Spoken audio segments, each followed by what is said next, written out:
राम। राम विषय में शब्द हाथ काट कर रख दूंगा अगर ये नाम समझ आ जाए तो। कितनी दिक्कत होगी पता है अगर राम समझ आ जाए तो। भाई राम राम तो कह लोगे पर राम सा दुख भी सहना होगा। पहली चुनौती ये होगी कि मर्यादा में रहना होगा। और मर्यादा में रहना मतलब कुछ खास नहीं कर जाना है, बस त्याग को गले लगाना है और अहंकार जगाना है। अब अपने राम लला के खातिर इतना न कर पाओगे, अरे शबरी का जूठा खाओगे तो पुरुषोत्तम कहलाओगे। काम क्रोध से भीतर रहकर तुमको शीतल बनना होगा। बुद्ध भी जिसके छाव में बैठे ऐसा पीपल बनना होगा। ये सब वह भी शून्य में रहकर प्यारे, तभी तुमको पता चलेगा थे कितने अद्भुत राम हमारे। तो सबको राम पता ही होगा, घर के बड़ों ने बताया होगा। तो बताओ अरे पता है तुमको क्या है राम? या हाथ धनुष सरकश में बाण, या वन में जिन्होंने किया गुजारा, या कैसे रावण मारा? लक्ष्मण जिनको कहते भैया, जिनकी पत्नी सीता मैया। फिर तो यह वही कहानी, एक था राजा एक थी रानी। क्या सच में तुमको राम पता है, या वह भी आके हम बताए? या तुम लोगों के नाम जपो में पहले सा आराम नहीं, या तुम लोगों के नाम जपो में पहले सा आराम नहीं। इस जबरदस्ती के जय श्री राम में सब कुछ है, बस राम नहीं। अरे पल पल हंसना भी है और पल पल रोना भी है राम। सब कुछ पाना भी है और पाकर खोना भी है राम।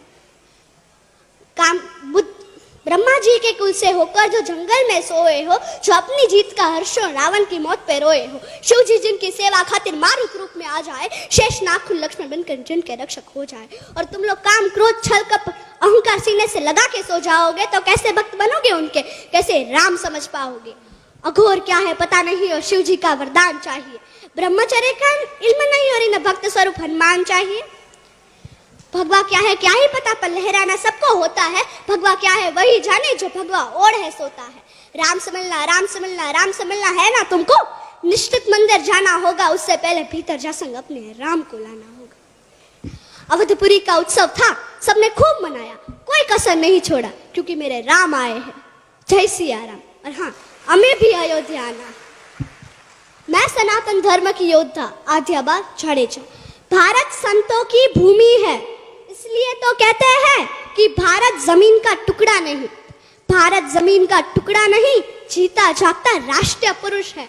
हिमालय मस्तक है, गौरी शंकर शिखा है, कश्मीर किरट है, पंजाब और बंगाल दो विशाल कंधे हैं, विंध्याचल कटी है, नर्मदा करगनी है, पूर्वी और पश्चिमी घाट दो विशाल जंघाएं हैं, कन्याकुमारी इसके चरण है, सागर इसके पग पखारता है, पावस के काले काले मेघ इसके कुंतल केश है, चांद और सूरज इसकी आरती उतारते हैं।